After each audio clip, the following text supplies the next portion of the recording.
Hello, hello, hello. Hey, hello. Test, test, one, two, one, two. Oh, it looks like Eric's a little loud. Maybe I'll put him down a bit. Oh, or I think you might be a little low. Oh, I'm a little low. I'm cranked, Yeah. actually. That's interesting. Wait, really? Yeah, hold on. Let me. But I agree that it's a little low on the thing. So let me just move my microphone closer. Hello. Okay, that should be a bit better in terms of volume for me. Um. Yeah, cool. Oh, I mean, I can barely hear you. Oh, really? What's going on here? Desktop audio. Or I'm not so much louder than you. Okay, I mean, I can put you down more. How's that? Do do do do do do do do do do do do do. And how are you? Well, what? Do do do do Um, do do do do do do. test one, two, one, two. Test one two deux trois quatre cinq six sept.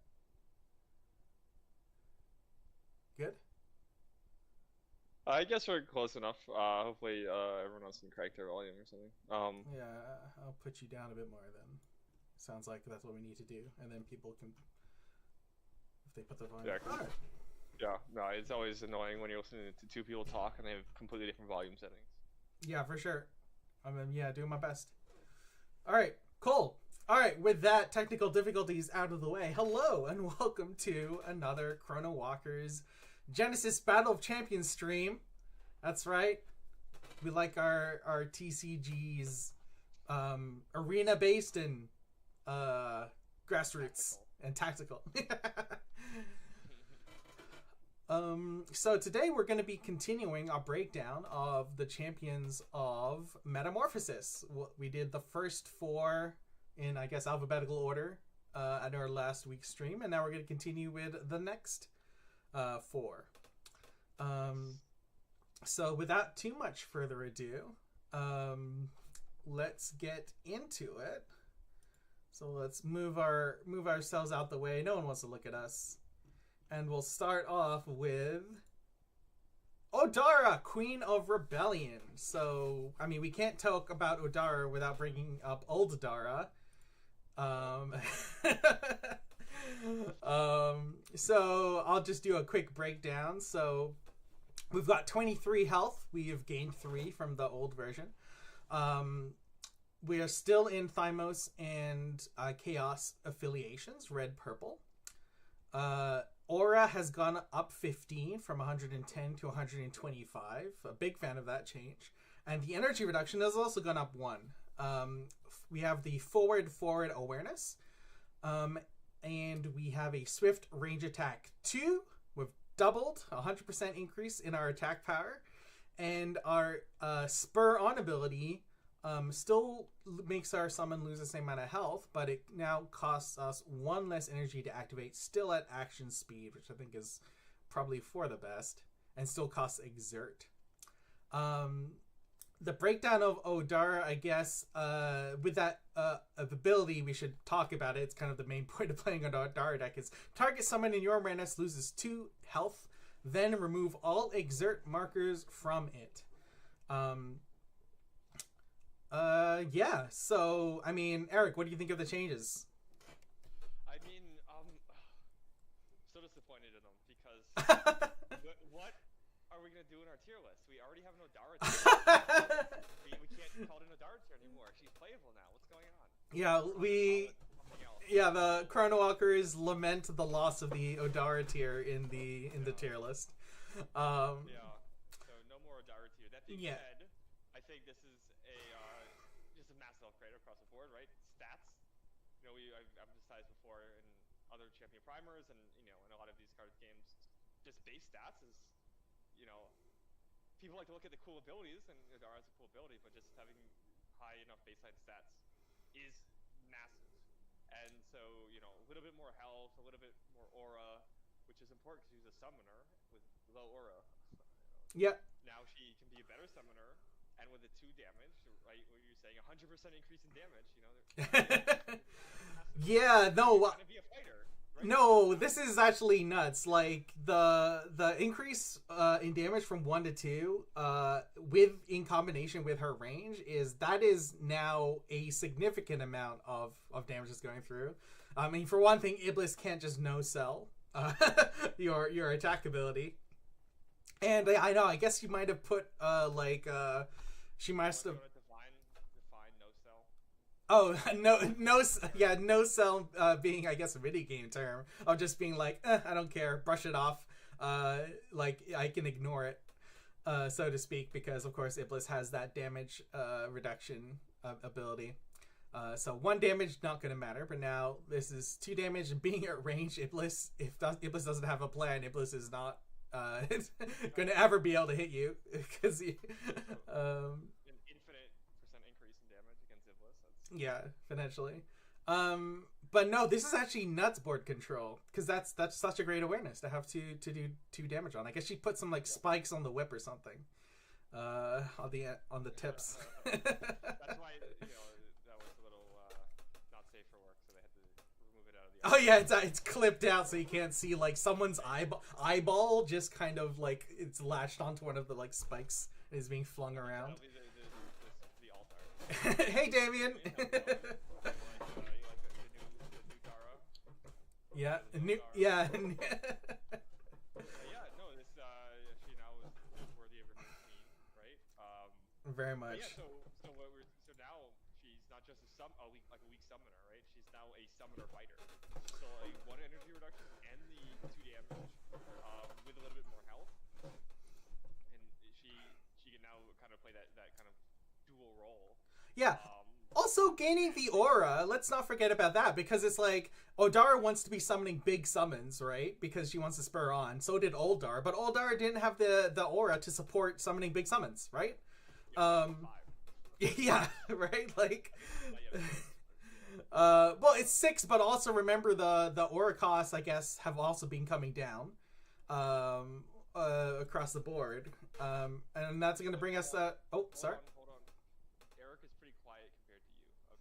Oh, okay. We overcorrected. Okay, let me get Eric up 5 decibels. Let's see. All right, I'll try not to break anyone's eardrums. Cool. Hopefully that's better. Let us know, Damien, if that's better. If not, I'll kick him up another 5 decibels. Is this good? Violent Bimant. Yeah. So Violent Bimant. This is, I mean, no stranger to our deck techs. We've seen Violent Bimant before. And big thing it's to big damage. Yeah, big thing to big damage. HG, 6 health, so we're gonna be able to get the activation, and of course, like, gives maybe another 5 decibels. Maybe another 5 decibels. All right, let's do it again. Bam! Eric goes up another 5. All right, I am up by 10 whole decibels. It's better, but almost there. Okay, maybe 2 more, 2, 3 more. 2 3 more. All right, there we go. Yeah. But yeah, this is exactly the sort of summon we want to see. Like, it's got the health to use that ability, and then the health for us to use the spur ability on, and also it's got a degree of protection, just like Odara with the same awareness, because you know what's good, like it was interesting when we talked about Bimant when it was spoiled, because we were like, you know what's good about like for all these big hitting summons with just the forward awareness, like being 1 step further away is just almost like another protective ability like Aerial, right? It just makes people interacting with you just more awkward. So a perfect example, maybe an obvious one. Yeah, that's good to hear, Damien. Thanks for letting us know. Yeah, thank you so much, Damien.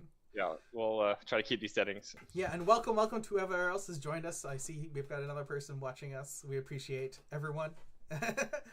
And we're just trying to help anyone out. If anyone wants to come and talk to us about any Genesis cards or strategies or anything like that, that's why we're here.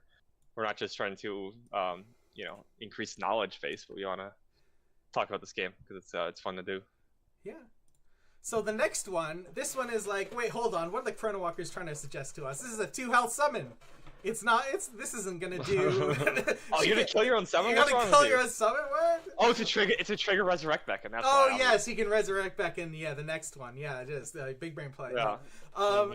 No, obviously this is one that takes a little bit more setup, but the payoff is very much there because Cobbled Amalgate with that drain attack 3, right? Like, even if you give it, like take 2 health away from it after it's gotten 1 hit, being able to go for another hit is kind of scary, right? Because that's a net gain 4 health and deal 6 damage, drain 6, I guess.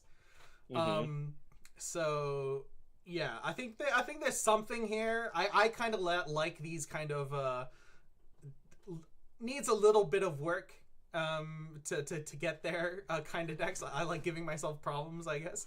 But this is the 5G. Once it takes off, yeah, the 5G. But once it takes off, it can kind of snowball out and take over the game, right? Yeah. So a little bit of work, a little bit of setup, and you're off to the races, which is really nice. Yeah. They need destroy effects specifically, which are in the game, but they're quite, or rather they're fewer right now. It's not as easy to get the destroy effects off. And one thing also to keep in mind, right, with Adara's upgrade to 2 damage, is that the cost benefit, because like if you're unexerting one of your summons, that means you're not attacking with her, right? And it's action speed, and you're paying 3 energy minus 1, so 2 energy. So that means that there has to it's not just like a massive upgrade of her attack. There has to be some sort of like extra benefit. It could be that extra 6 damage from the Violent Bindmans, or the gaining 3 health on your summon, or I guess only 1 in this case, but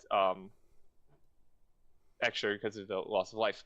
But and also you don't need to do this on the turn you play the card, right? Like sometimes you could do that, play a big summon, then you spur it and hit immediately, almost like pseudo blitz, or you could wait, maybe get your attack off, and then next turn attack twice. Because of her range, you can have your guy move up and then still and then follow up at like a far away range.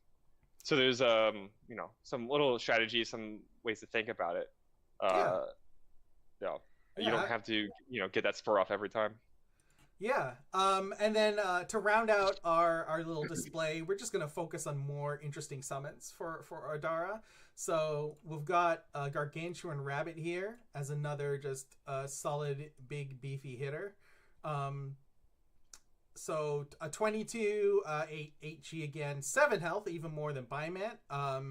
Yeah, 1 more health is gonna feel like 2 more health for Adara, right? Because that's 1 more activation if no one's hitting your stuff. And this one lets you do a bit more damage to the enemy champion in terms of the fatigue trigger. Little less health, a little less attack. So, maybe just hitting them more is better, but depending on the champion, that fatigue 6 could absolutely be like giving you a faster clock almost. Yeah, this could be a tech against certain decks. Say a Nubia, style burn deck that tries to dump a bunch of cards with like Bolt Shots and her natural draw. Fatigue can actually do some good work against it. If you don't need that extra damage, but you just want a summon that can survive some attacks, some hits, and then do that fatigue damage instead of that extra damage. So like the point we're trying to show is that she also benefits on summons that can have an extra little bit of effect beyond just the base damage, right?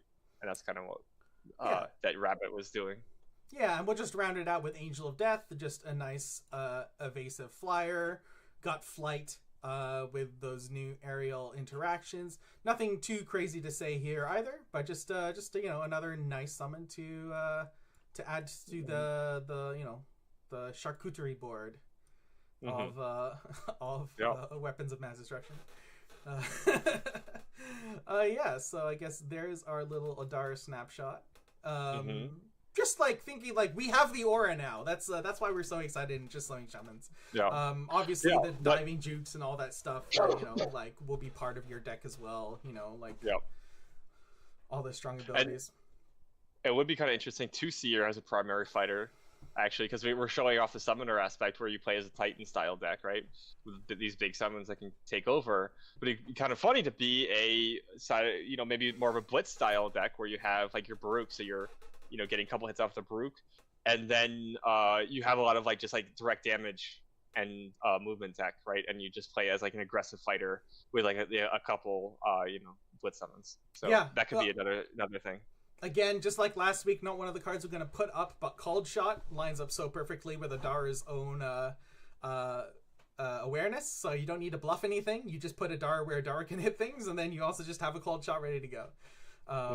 So, yeah, great stuff all around. Cool. Yeah. All right, say goodbye to Adara's cards. But yeah, I'm very happy to see Adara back with her new changes. And that brings us to Oni. I guess, Eric, would you like to break down the card for us?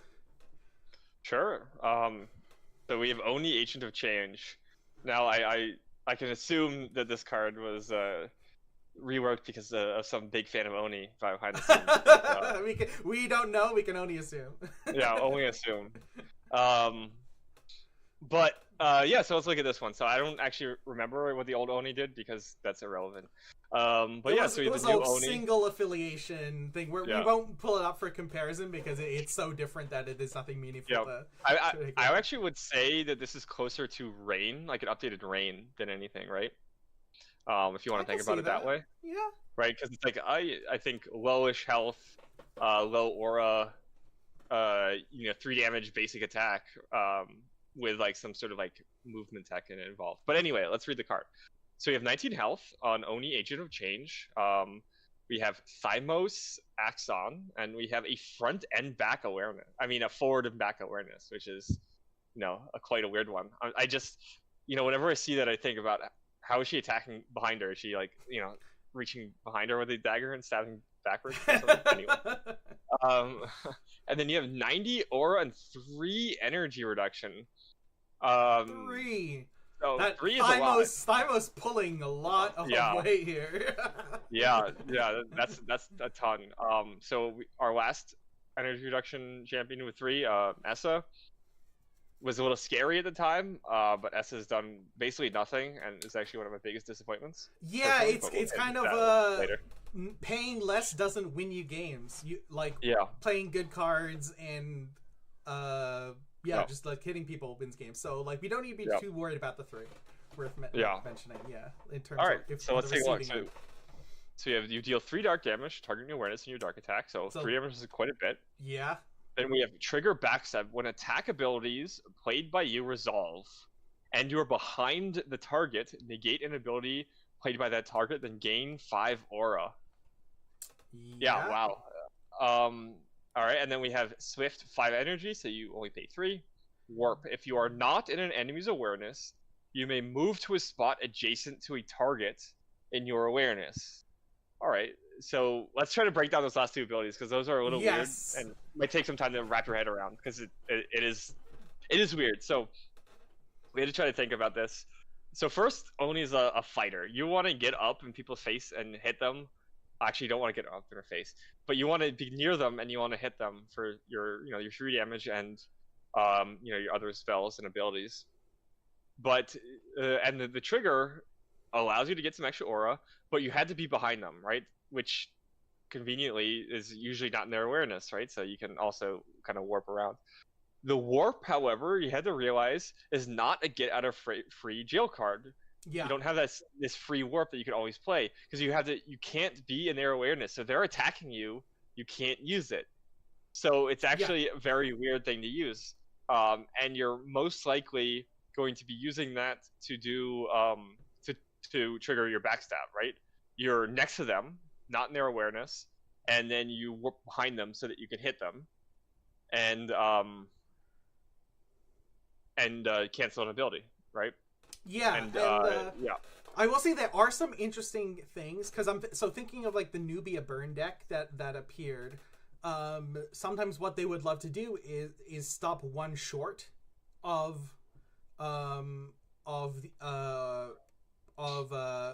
not such that Nubia's forward spot is not overlapping the target, and then do an area bolt shot right from there, right? So in that case, while you're in the awareness of the technique bolt shot, you're not actually in the awareness of an enemy at that point, right? So then potentially, I mean, you would need a target in your awareness still to get around, but I kind of want to pull that up because that's a kind of nuance and understanding that you'll need to be paying attention to when you're attacking an Oni or playing as an Oni. This is very much I think we mentioned it with like Kato, where it's like you can take a deck list that someone's done well with for this champion and then play it and be like, why am I trash? Why does this not work? Yeah, it's like you're gonna have to be there's a very, very high skill ceiling to Oni. Yeah. So Damien asked, will Oni be a viable meta pick? Are you good at the game? I don't. And I think that's kind of related to what you just asked, right? Or you just mentioned, because you're 100% right, all right?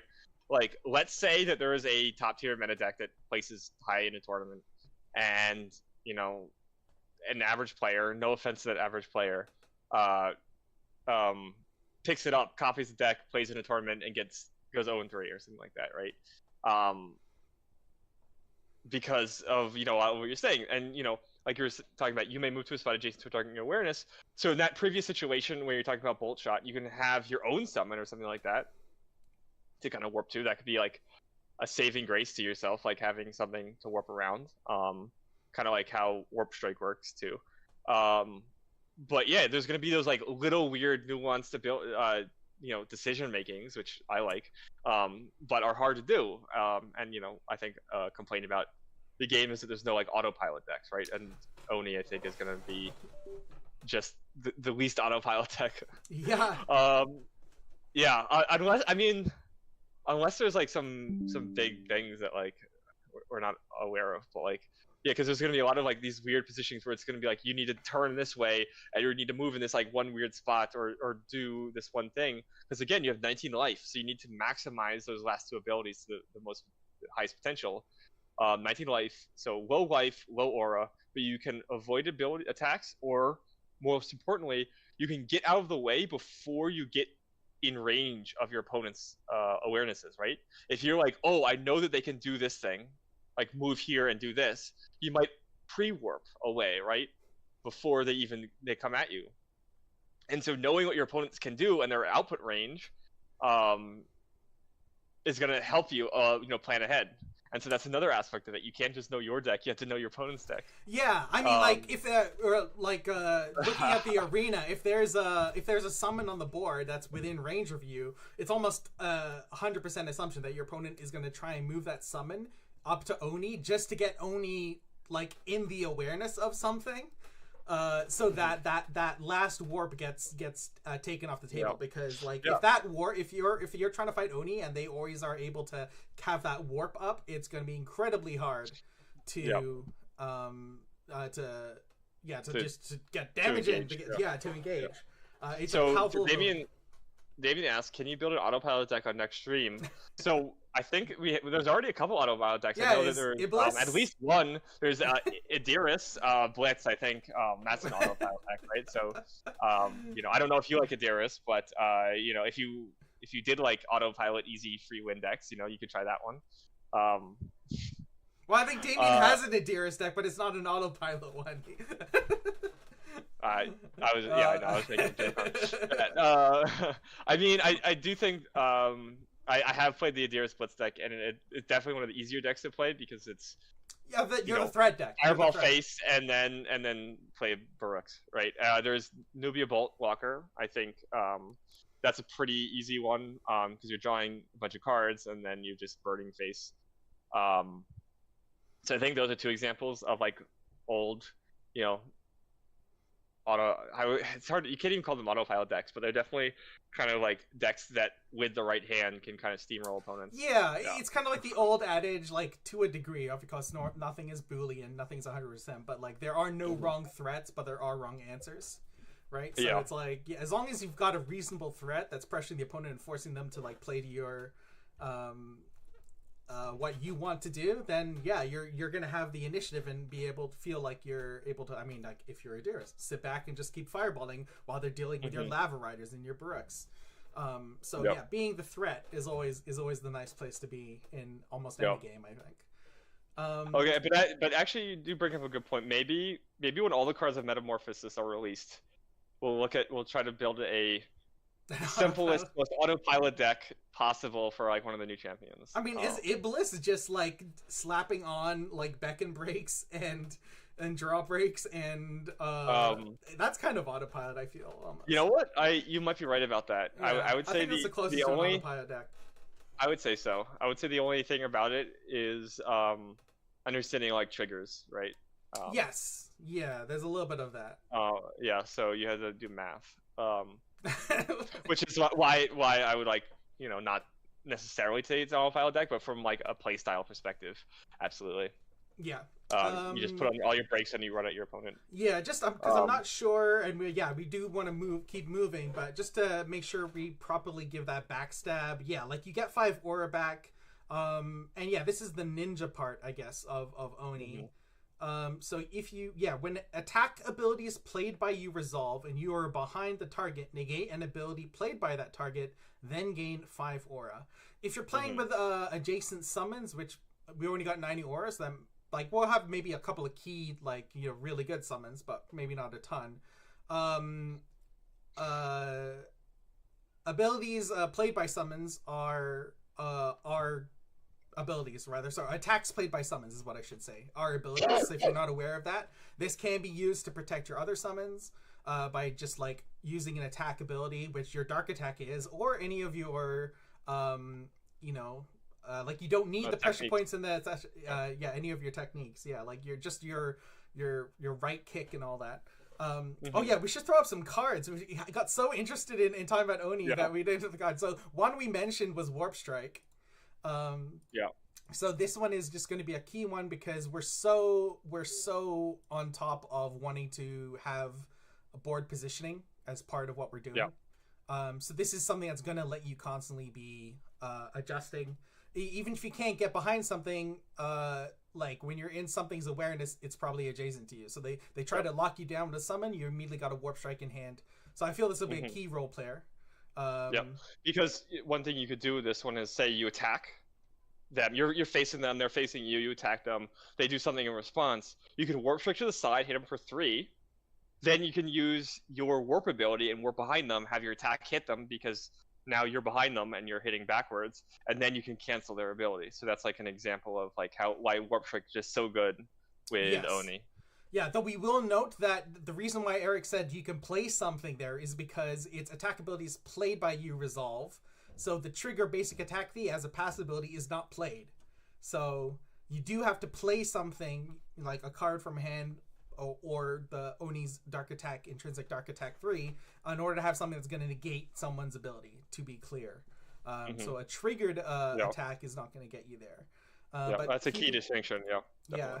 But speaking of another one, this is a card that hasn't seen as much play yet, but we like it all the same, and that is a Warping Sweep. So this is just kind of like the 7G Big Brother of Warp Strike. And this kind of combines those two effects, right? Because you can warp, hit them for 4, and then you warp behind them, so without having to trigger your Swift warp. So it kind of can save you a little bit of energy and aura, actually, because it costs a little bit less aura, and you do a little bit more damage. It does cost extra chi, but it's something to think about because you do have that low aura. So being able to get that secondary warp afterwards might be something that's good. And if this card can see play, it would be in an OD deck. Yeah. And what's it called? An action speed, but potential opener that we've got here is Jump. So Jump just being 4 chi, action, 3 energy, so free. If free. You're able to, Free is good. Yeah, if you're able to move, you may move to a spot in Jump's awareness. Just the kind of thing that is, like an opener, right? So maybe potentially part of Oni's toolkit here. Yep. This allows you to just jump over something and get behind them, just like that, Yeah. And then we got a couple. We really like Oni. We've got a couple more here. Lunging Assault. Who doesn't like Oni? Yeah. Oh, so Damien, this is for you right now. Yeah, so speaking of Yeah, Lunging repositioning, Assault.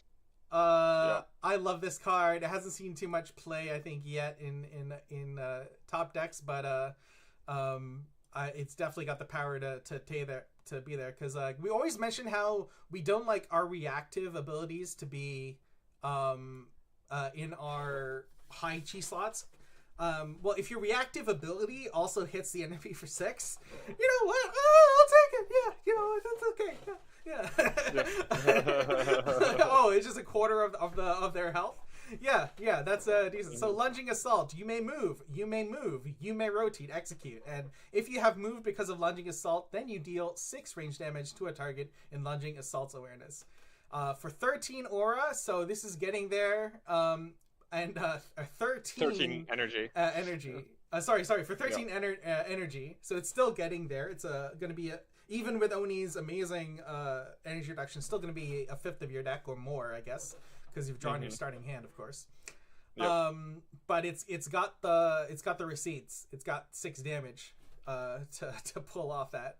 Yep. So. Yeah, no slouch there. And then and one thing also to keep in mind, yes, you're spending a lot of energy on this card, but a lot of your other cards are going to be basically free. So you will have a lot of your deck left, right? Because you're basically not spending anything previously. Like you play this twice, you'll still have like 20, 30 cards left in your, or 20 cards left in your deck or something like that. So it's actually, not the worst just because you're saving it everywhere else, right? Because the jump is free and warp strikes are cheap, so it's all right. Diving Juke needs no introduction, so we won't say too much. But it's worth just highlighting because of how good it is. And then I think our last card for Oni is Low, because this Axon card, which costs 8 energy, hasn't really been seeing play. But you know what?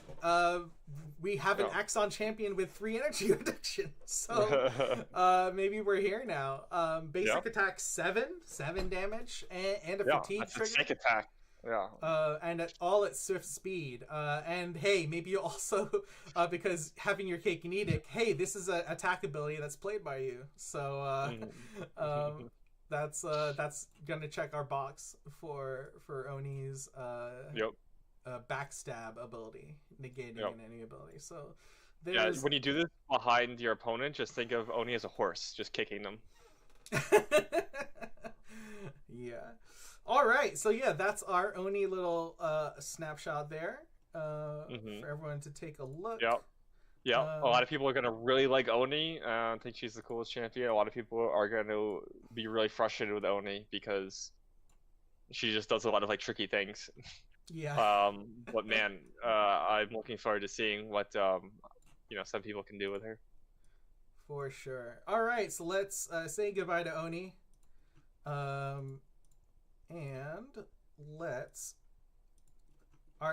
pull up our second last champion, and that is Sven Elven Patriarch. So I guess I'll take away this one. So 23 health. We are in Bellum Phage colors, yellow-green.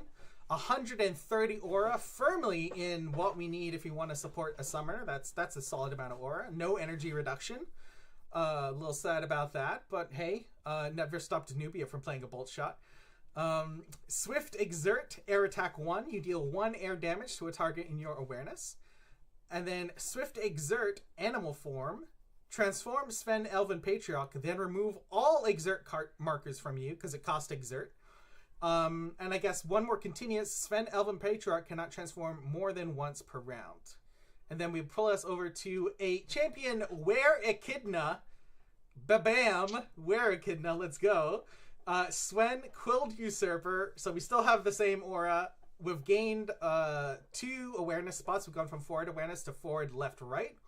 No energy change. And then Swift 2 energy, execute. You deal 4 electric damage to a target summon in your awareness that you have not targeted this turn. And then Swift Exert, elf form, transform Sven Quilled Usurper, then remove all exert markers from you, so you have a way to transform back at swift speed. And then continuous modify. Sven Quilled Usurper cannot play abilities from their thoughts. Wow. Lots of stuff to break down here. first thing to note is that when you transform, you're still the same card. So the fact that if you target something like playing a card from your hand, or just your Swift Air Damage 1 with Sven Elven Patriarch, I guess not that one because you need a way to unexert, so we'll belay that. Say just some other attack card. And then you transform into Sven Guild Usurper, you're not going to be able to hit that same summon with the 4 electric damage because you did target it with something. It doesn't matter that you were Sven Elven Patriarch when you did. It says you have not targeted and the card being your champion has not changed. So wanted to mention that. And yeah, I guess, Eric, what are your preliminary thoughts? We've got a potentially a fighter, / summoner who has a real way to deal with enemy summons. Like 4 damage is no joke. Yeah, this card's really weird, right? It's hard to really wrap your mind around. But like, let's kind of let's kind of break it down like as simply as possible. So the front form, if you don't look at the back form, just look at the front form, kind of lowish stats, right? It's like 130 is good, but no energy. 23 health is kind of middling. And 1 air damage is not good at all, right? So, then now we have to look at the back because all these transform champions that we've seen have had a weak front and then a strong back to carry it, so to speak. So if you look at the backside, right, now we have a really good awareness, left, right, and forward. And you deal 4 extra damage for target summon your awareness that you have not targeted this turn. And you mentioned before about targeting rules. I don't want to get it right now, but what this means is that you have somebody that is very good at dealing with summons, right? Because 4 damage is a lot, and it doesn't exert you, so you can hit multiple summons, right? And you can deal that, and you can do that by movement tech or just having all that nice awareness or whatever it is. So what that means is you have a built-in way to deal with summons. So now if we try to think about how this champion's gonna be built, we're either like a fighter maybe because we can kind of get in there and deal with summons with a lot of aura to kind of back us up with either spells or probably summons because we don't need those spells to deal with summons. So use them on your own.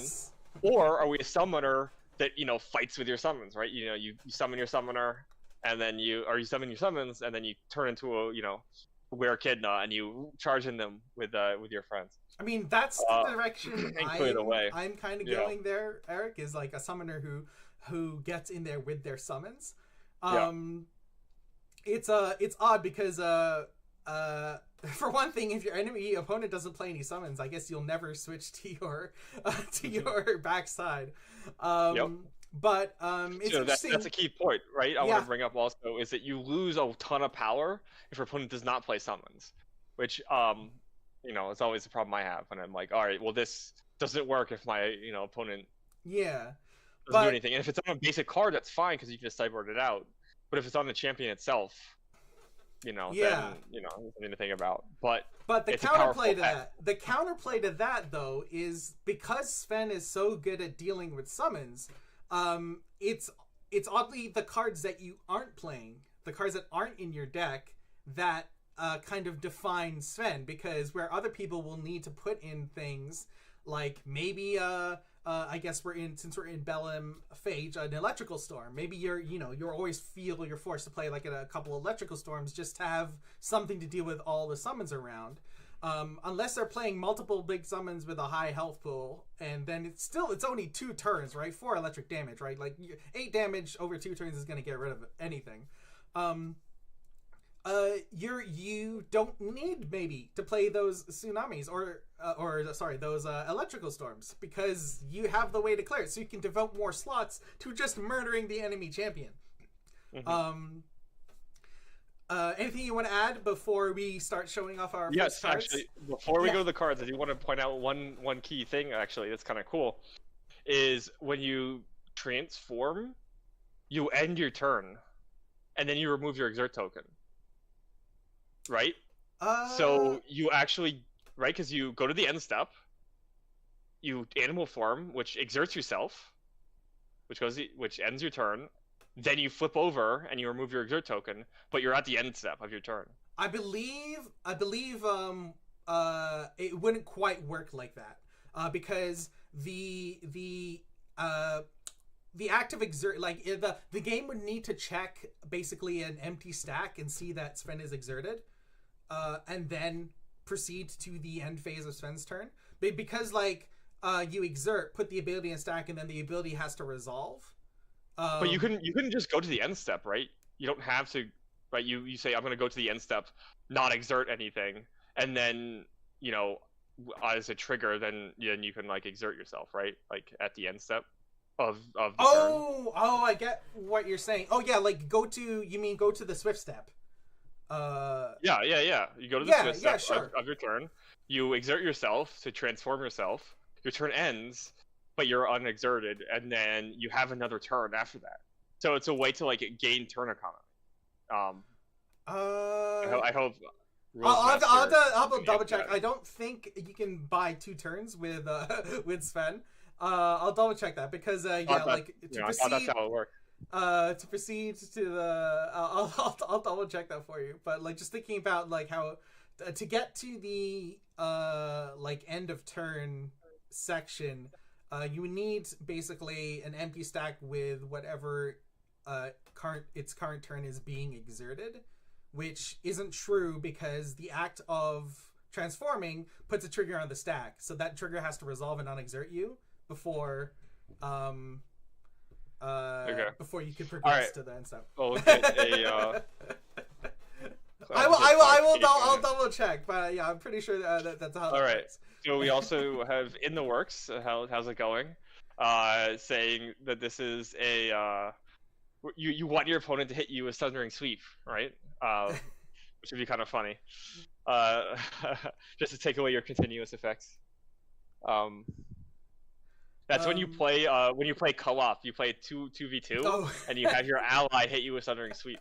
Yeah, you just take, what is it, 5 damage, 6 damage? Yeah, casual takes 6 damage so that you can stay as the to be able to transform yourself unlimited times throughout the entire round. Yeah, or be able to play abilities from your thoughts on the backside. Though you don't have an ability. Well, I mean it's only 1 air damage, so I guess it's not a big loss to hit the enemy champion. But yeah. Wait, hold on. Oh, wait, that doesn't work. Never mind. Yeah, go ahead. All right. Well, I'm gonna bring up our first 2 discussion cards. If you want to take away why did we highlight these guys, Eric? Tower Sphinx and Picornavirus. Why did we like them so much for because they're good cards, right? They're good cards, and also what we were talking about, right? So these are just like pretty solid on rate ranged, and by range we mean like more than forward awareness summons. And as we were talking about with Sven, right, like he's a summoner that wants to be up in the thick of things, right? So he can place these, summon them behind, or summon them near him, whatever it is, transform, run forward, and have these summons kind of back him up. No, he doesn't. He actually does. That's right. His flip side does do electric damage too, so you can get that Picornavirus buff. Although, if you hit him with 3 damage Picornavirus, I don't know how many things are having 8. Maybe. Yeah, you need that 5th point of damage from Sven, to really kill something. I mean, the enemy champion. Well, no, we can't do the enemy champion unless we can turn them into a summon somehow. Genesis, please give us a curse that makes the opponent count as a summon. Wait, sorry, Will is here. How's it going, Will? It says it never works. Does okay? Well, I guess we'll have to figure out what you mean by that.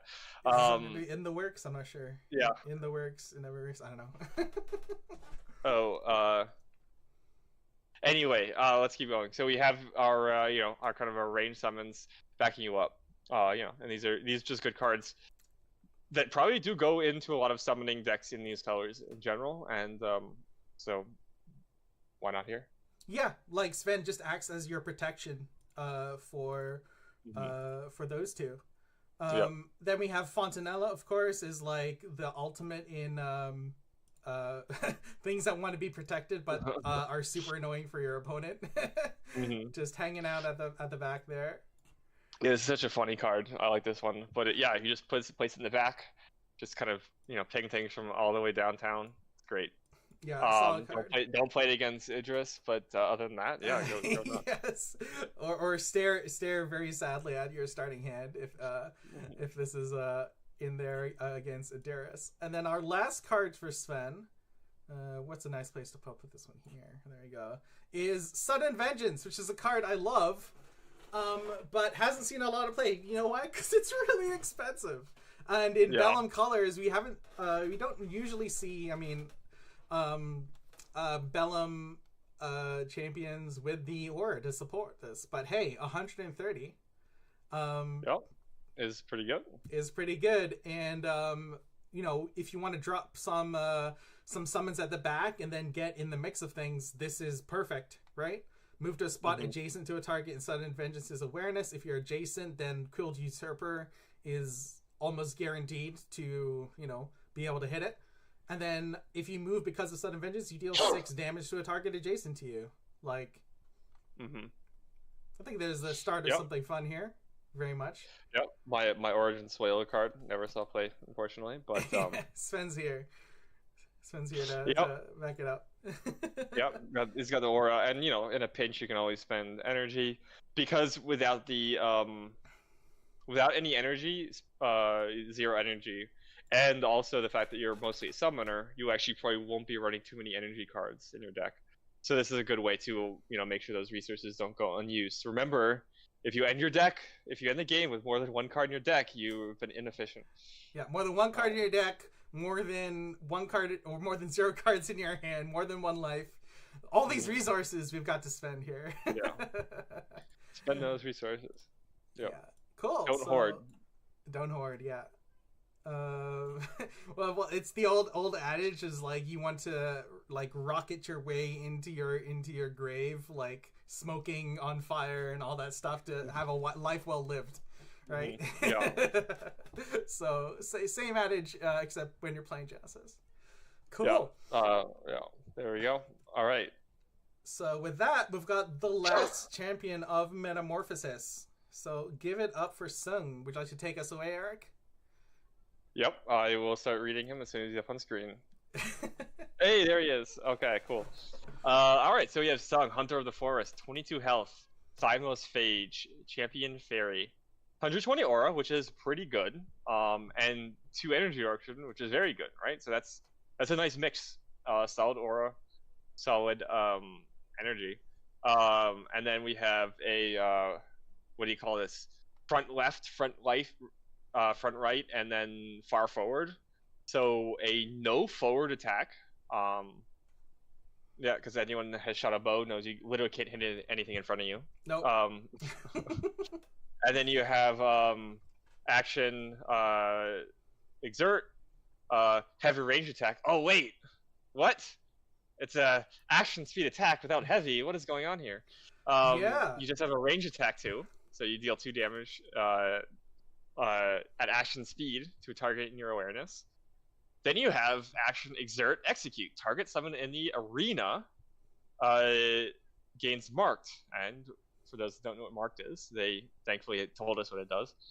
Marked. Whenever the summon takes damage from a companion, destroy it instead. All right, cool. What's a companion? All right, so now we have an eye trigger. Companion. Oh shit, maybe this will explain it for us. At the beginning of the game, choose a summon type. All summons that type are considered companions. Oh wow! So here we go. We have our first foray into Tribal Matters deck building. Hey, love to see. That's really cool. A lot of people like their tribal decks from other games. And I'm not necessarily one of them, but it's cool. It's cool to have, and it really gives a not just an era of like optimizing, the best tightest deck list that just trusts your opponent, but like, oh, this is a cool one that's built around X, Y, and Z, which is good to have, right? We want people to have fun. Yeah. So that's a cool thing to have, and I like the way the game is going in that direction. Yeah, though I guess it does make it a little bit harder to figure out. It's no longer just like comparing 2 cards and going okay, this number is bigger than this number, so this card is better. Like called shot. The game is getting into the mix of like, you know, like these more synergy things and trying to figure out. It's gonna be a little bit harder for our pro players to try and figure out what's good and what's bad. But wait. it's a good problem to have. I can't use a spreadsheet to find out the best deck anymore. Oh no. Yeah, use AI to make the calculate the most. But no, it's gonna get harder and harder, unfortunately. But good problem to have. I love it. Yeah. But yeah, interesting, really interesting.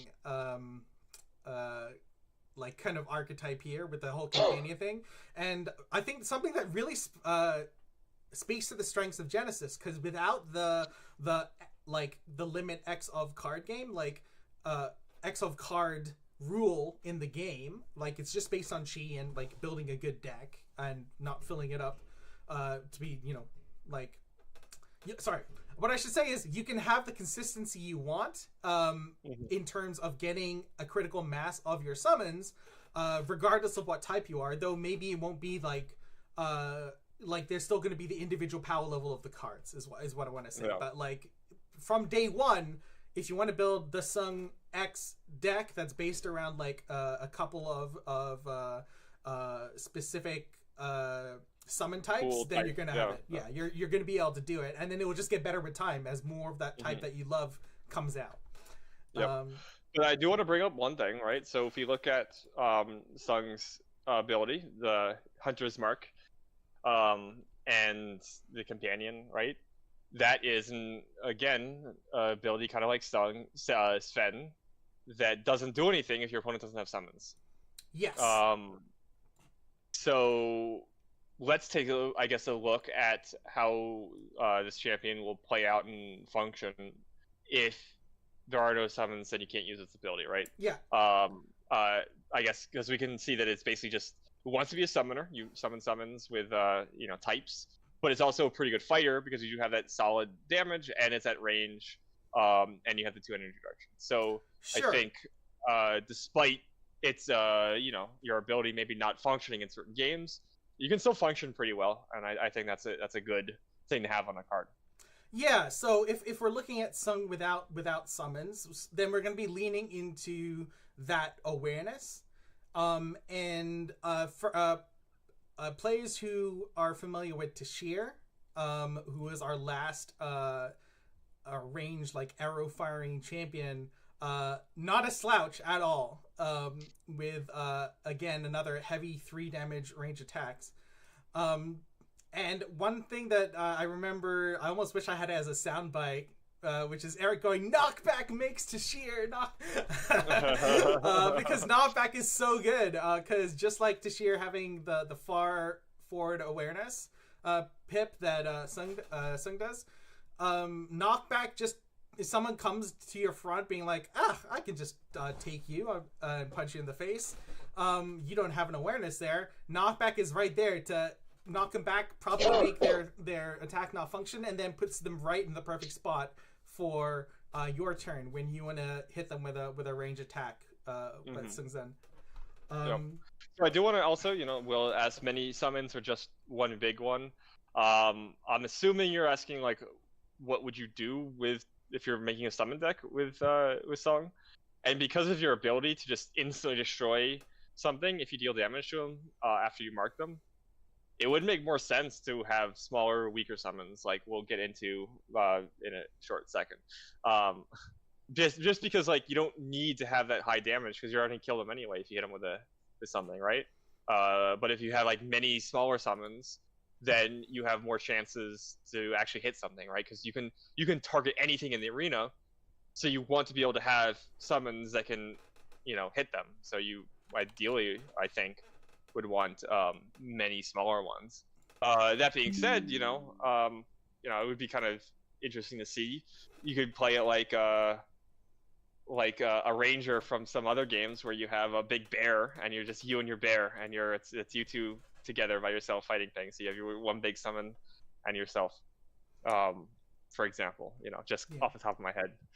But anyway, yeah. So, but knockback made Sung, by the way. Yeah, though I will say there is a big difference with Sung's awareness because like Tashir had that front awareness, right? Like the far forward, the far, call it far left and far right, like what we call far front, just a straight line, which meant like cards like Diving Juke were really solid with Tashir. Now, Sung can play Diving Juke, but because of the specific awareness that Sung has, we don't actually want to go on diagonals if someone's coming to us like from our front. We actually want to make some lateral moves. So that means that our cards like Evade Right here, or Sidestep, are more along the line of what we want to pull off in order to keep someone in our awareness with Sung. Yep. Yeah, it's a weird situation where you have access to Diving Juke, which is an amazing card, but you would prefer, because of your awareness, to play these cards. And they are slightly cheaper. Actually, I think Sidestep's the same cost, but Evade Right is pretty cheap. And it does allow you to just kind of like scoot one space over, still attack a target, or you can scoot two spaces over if you really need to get away. But you know, and it's also kind of weird because it heavily favors you moving to the left so that you can, you know, evade to the right. And it does make you it does make you more predictable too, which is another issue.